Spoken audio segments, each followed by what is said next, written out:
Have you ever woken from a dream so vivid, so real, that for a fleeting moment, you questioned which reality was the true one? What if I told you that flicker of doubt wasn't a trick of a tired mind, but a glimpse behind the curtain of existence itself? We've been taught to see dreams as mere nightly movies, a jumble of anxieties and fantasies spun by our subconscious. But what if that's profoundly backward? What if the dream state is not the echo of our waking life, but the original boundless canvas from which our so-called reality is meticulously painted every single day? Imagine your consciousness not as a product of your brain, but as a vast, timeless ocean. Each night as you surrender to sleep, you are not simply shutting down. You are sinking back into those primordial depths, returning to the very source from which your waking identity, your name, your job, your worries, momentarily arises like a wave on the surface. For centuries, neuroscience has relentlessly searched for the seat of consciousness within the intricate labyrinth of our neural pathways, yet it remains tantalizingly elusive. It's as if we are dissecting a radio, expecting to find the announcer inside. What if the brain is not the producer of awareness, but a highly sophisticated receiver, a biological antenna tuning into a frequency that permeates everything? This frequency, this cosmic broadcast of consciousness, might be at its clearest and strongest when the relentless static of our physical senses finally falls silent. In the stillness of the night, when the eyes no longer see and the ears no longer hear the outer world, the mind is set free. It's free to wander a domain that isn't being created on the fly, but a realm that already exists, a place of pure potential where you don't have to think, you simply are. This isn't just a philosophical daydream. It's a profound re-envisioning of everything we think we know about ourselves and the universe. Stay with me, because tonight we're not just talking about dreams. We're peeling back the layers of reality itself. Long before the advent of microscopes and brain scanners, ancient traditions across the globe held a key that modern science may be just beginning to rediscover. These were not primitive superstitions, but deep, intuitive understandings of the nature of existence. They hinted at a world where the line between the dreamer and the dream was not just blurred, but entirely non-existent. They suggested that both the dream world and the waking world are not two separate realities, but different manifestations, different densities of a single universal mind. Consider the ancient practice of Tibetan Dream Yoga, or Melam. For these masters of the mind, dreams were not random neural firings, but a precious opportunity, a training ground for consciousness itself. They developed intricate techniques to become fully lucid within their dreams, not for mere entertainment, but to understand the illusory, mind-created nature of all reality.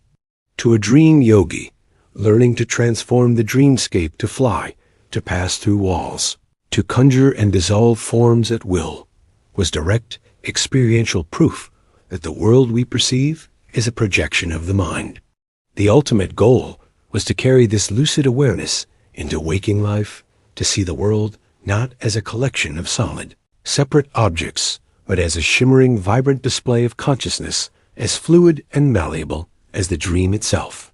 Travel across the globe, and you find the same profound insight echoed in different cultural languages. The ancient Greek philosopher Heraclitus, who famously stated that you can never step in the same river twice, also spoke of a universal logos, a divine ordering principle that connects all things.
They discovered that at the subatomic level, particles don't exist in a single definite state until they are observed.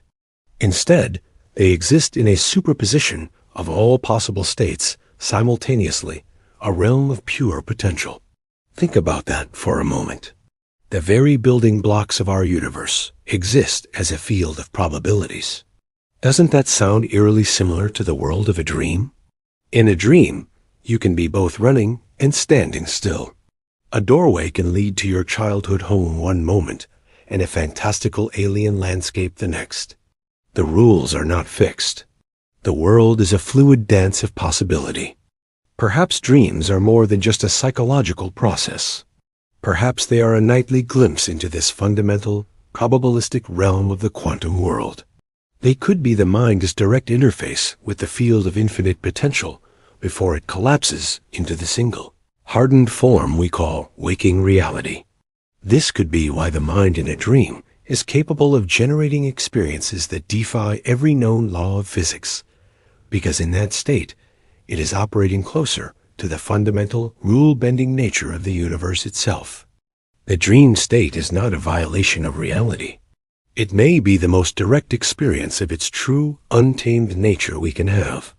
If we entertain this idea that our dreams connect us to a deeper, more fundamental layer of reality, it forces us to ask an even more profound question. Where do these dreams come from?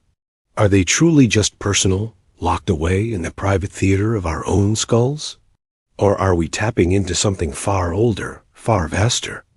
This is where the visionary psychologist Carl Jung enters the conversation. With his groundbreaking concept of the collective unconscious, Jung proposed that beneath our personal subconscious, the reservoir of our own individual memories, fears, and desires, lies a much deeper, shared layer of the psyche. He described it as a vast, inherited reservoir of archetypes, primordial images, and universal symbols that are common to all of humanity, regardless of culture or personal history. Think of the archetypes of the hero, the wise old man, the trickster, the great mother. We see these figures appear again and again in the myths, religions, and fairy tales of every civilization throughout history. Jung believed they also populate our dreams. In this paradigm-shifting view, our individual consciousness is like a small island rising out of the water. Our personal subconscious is the part of the island that lies just beneath the waves, shaped by our own life's tides. But the collective unconscious is the vast, deep ocean floor from which all islands arise, connecting every single one of us. When we dream, we are not just exploring our own little island. We are diving into this shared ocean. We are swimming in the psychic inheritance of all humankind. This explains why people from completely different backgrounds can have strikingly similar dream motifs, and why ancient myths still resonate with us so deeply. They speak a universal language, the language of the collective soul. This idea radically reframes our understanding of the brain. If consciousness is this vast ocean, then the brain may function less as the generator of the water.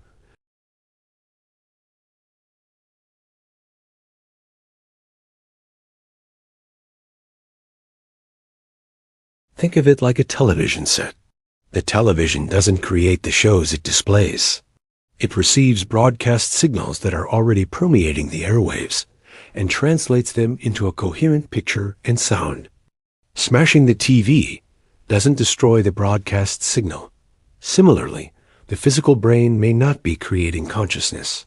It may be receiving and filtering it, limiting that infinite oceanic awareness into a single, focused stream that we experience as our individual self.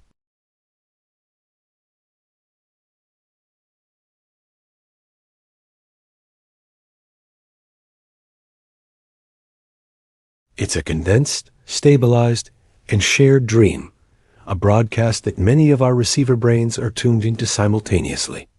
Our collective agreement and the constant stream of sensory input help to sustain this shared reality, giving it the illusion of solidity and objectivity. But here's the crucial point. You never, ever experience the external world directly.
But the process of rendering, the act of creating a world within consciousness, is fundamentally the same.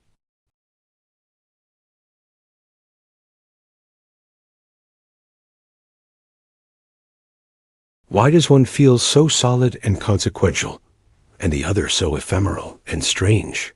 The answer, in a word, is attention. The apparent separation between these two states is almost entirely determined by where we focus the spotlight of our awareness.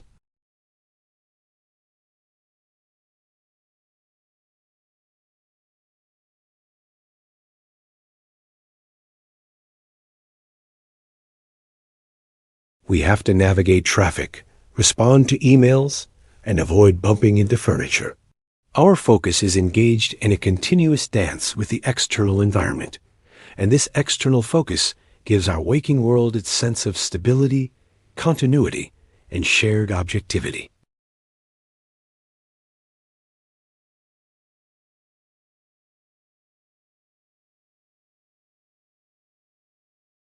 When we fall asleep, this outward-focused attention is withdrawn. The sensory gates close, and the spotlight of awareness turns inward.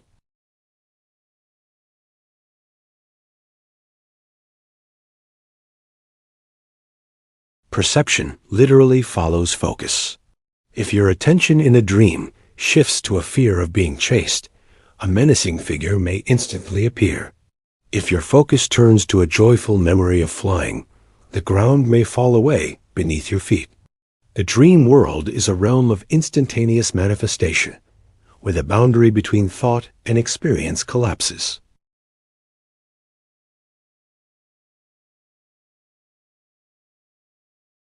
Even without our conscious control, the mind is a tireless storyteller. It never stops weaving experiences into coherent narratives.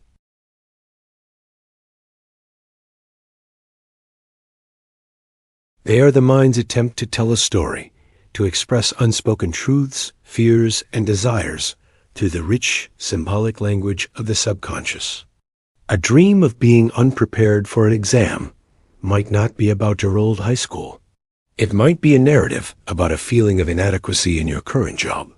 A dream of a tidal wave could be a story about being overwhelmed by emotions you've suppressed during the day.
And intention. We can learn to transform our waking lives by shifting our internal state, our beliefs, our perspectives, and our emotional responses. The dream teaches us that we are not merely passive observers of our reality. We are active participants in its creation, whether we are conscious of it or not.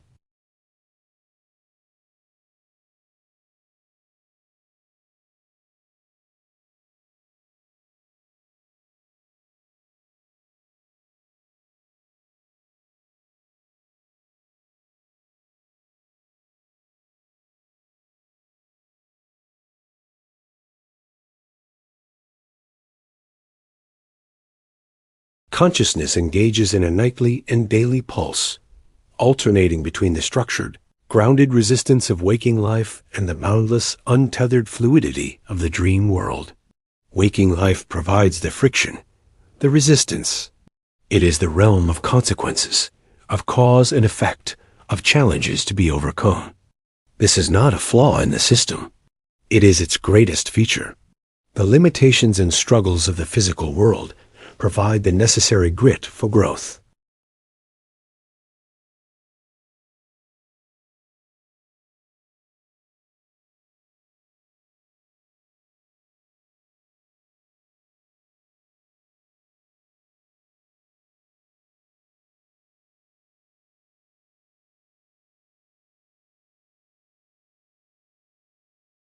The dream state, on the other hand, provides the reminder of our true nature. In dreams, we return to the source.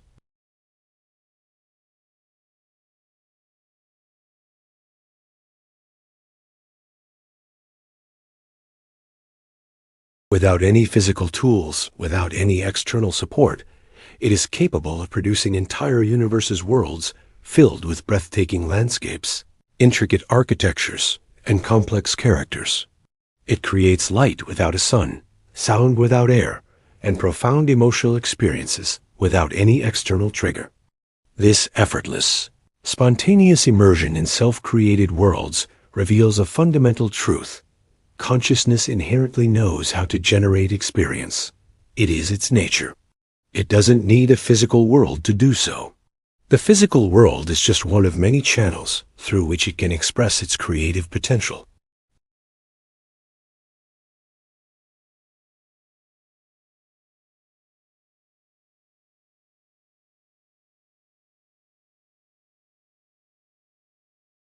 Perhaps each of us is a fragment of a universal consciousness, a unique perspective through which the cosmos is experiencing itself.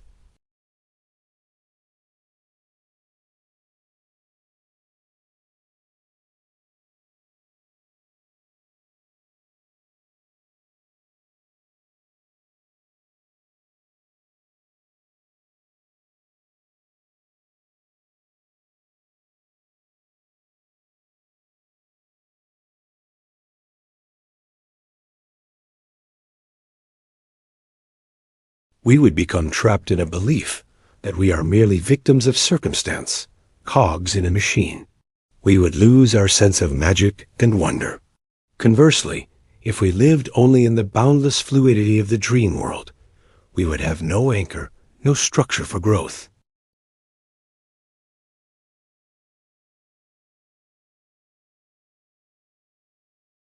It is the dance between these two poles that allows for the full expression of our being. The dream state recharges our creative batteries, reminds us of our limitless potential, and connects us to the deeper patterns of the universe. The waking state then provides the canvas and the tools to ground that potential, to bring our unique creative signature into the shared world, and to learn and grow through the process. One is the inspiration, the other is the application. One is the vision, the other is the creation. Together, they form a complete and perfect cycle, the sacred rhythm of existence itself.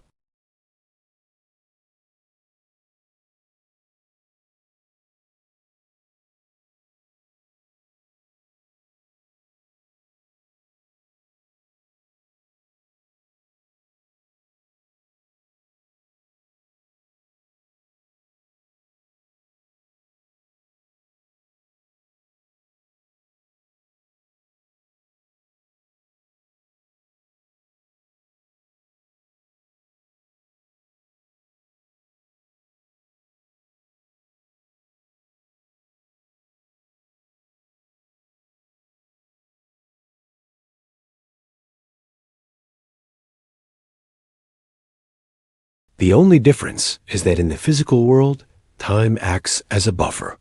Time slows down the creative process into a more manageable, learnable rhythm. This buffer is a gift. It prevents our every fleeting negative thought from instantly manifesting as a monstrous reality.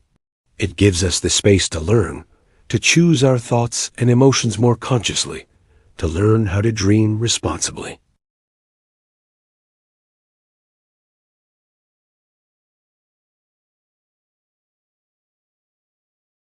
It is a participatory universe. We are not separate from the world we observe. We are in a constant, dynamic, creative dialogue with it. Our inner state, the complex web of our thoughts, beliefs, expectations, and emotions, is continuously sculpting the field of our experience. We are broadcasting a frequency, and the universe, like a faithful mirror, reflects that frequency back to us in the form of the situations, people, and events that make up our lives. When we truly grasp this, the implications are staggering. It means that we have a far greater role in creating our reality than we have ever been led to believe. It also imbues our inner life with a new sense of sacred responsibility.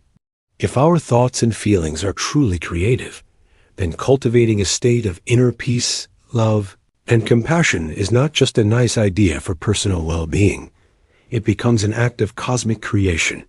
From this perspective, compassion becomes a natural and logical outcome.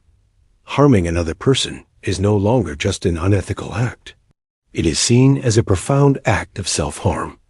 It is like fracturing the very mirror through which you perceive your own being. When we realize that the other is a reflection of a shared consciousness, that we are all interconnected threads in the same universal tapestry, then empathy is no longer a choice. It is an instinct. The pain of another becomes, in a very real sense, our own. This understanding also transforms our relationship with life's difficulties. The challenges, the heartbreaks, the moments of crisis, the nightmares of our waking life are no longer seen as random misfortunes or cosmic punishments. They are revealed to be powerful calls to awareness. Just like a nightmare in a dream is often a sign that there is a repressed emotion or an unexamined belief that is demanding our attention, the nightmares of our lives are signals.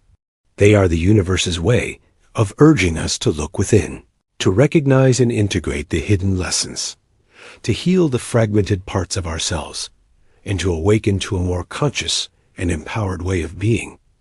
They are not happening to us. They are happening for us. They are invitations to become lucid in the dream of life. Why do we dream? Beyond the established psychological theories of memory consolidation and emotional regulation, what if dreams serve a purpose that is far grander, far more essential to our journey as conscious beings? What if dreams are actively and intentionally designed to expand our consciousness, serving as a nightly laboratory where awareness can experiment with possibilities that are simply inaccessible in the constrained reality of our waking lives? Think of the dream state as a highly advanced, full immersion virtual reality simulator for the soul.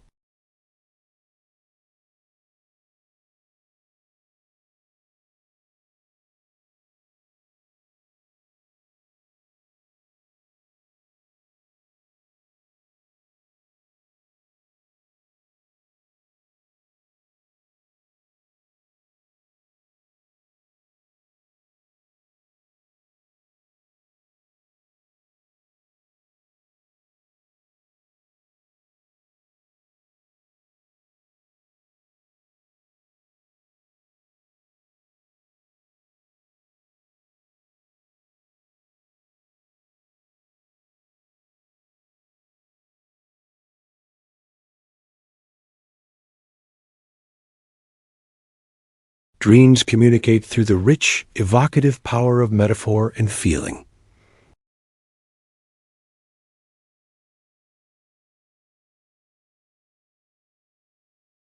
This is a far more holistic and powerful form of communication, inviting a dialogue between our conscious, analytical waking self and the vast, intuitive wisdom of our deeper mind. Learning to understand the symbolic language of our dreams is like learning to read the letters that our soul sends us each night.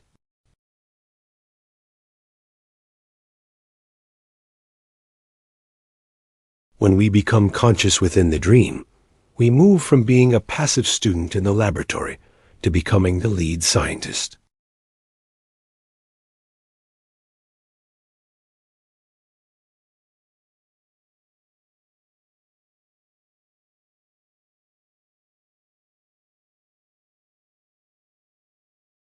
This is not just a skill for navigating the dream world.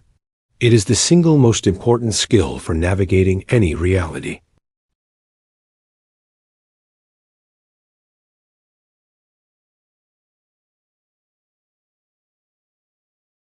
They are honing the very mental, emotional, and spiritual skills that we need to navigate increasingly complex realities, both internal and external. In a world facing unprecedented challenges, the ability to remain centered amidst chaos, to creatively solve problems, and to consciously choose our responses over our reactions is more critical than ever. Dreams, and especially lucid dreams, are the training ground for this new, more conscious form of humanity.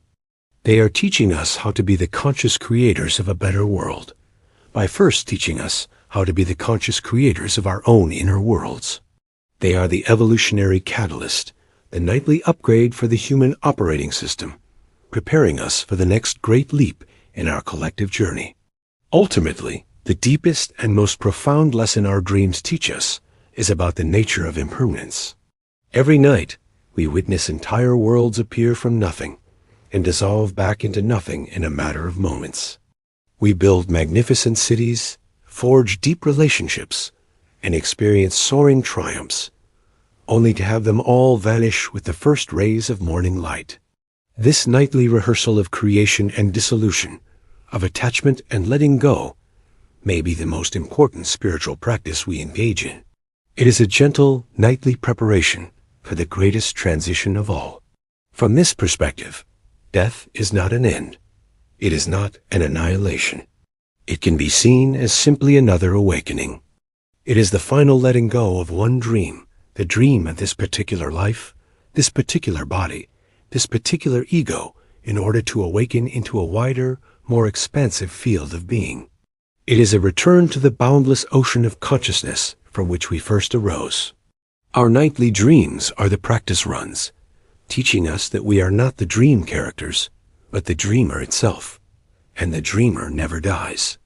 This incredible journey of exploration, from the depths of the dream to the fabric of the cosmos, reveals that consciousness has no single home. It is not located in the brain. It is not confined to the body, for consciousness is home itself. It is the one and only ground of all being. The waking world and the dreaming world are not separate, competing realities. They are simply different threads of one seamless, magnificent tapestry. They are two chambers within the same infinite mansion of the mind. The dream does not end when you open your eyes. It only changes its texture, its rules, its density. To live with this understanding is the ultimate goal. It is to move through the world with a new kind of lucidity, a waking lucidity. It is to see that every moment, whether you are asleep or awake, is a sacred and creative participation in the grand cosmic dream. It is to recognize the dreamlike nature of reality, not as a reason for nihilism or despair, but as a source of infinite freedom, creativity, and wonder. It is to know that you are not a pawn in the game. You are the one dreaming the game into existence. So the next time you lay your head on the pillow, I invite you to see it not as an escape from life, but as a journey deeper into its very heart. And when you awaken, carry that sense of wonder and possibility with you. See the world with the eyes of a lucid dreamer and ask yourself, what dream am I choosing to create today? I'm deeply grateful to have shared this exploration with you. It's a journey that challenges us at the very core of our being, and I'm honored to be on it with you. What are your thoughts? Have you ever had a dream that felt more real than reality? Have you ever experienced a moment of waking lucidity, a glimpse behind the curtain? Please share your experiences and insights in the comments below. I read every one of them, and your stories contribute to our collective understanding. I wish you all vibrant health, profound peace, and dreams that awaken you. If this journey resonated with you, please consider subscribing to the channel and joining our community of conscious explorers. Until next time.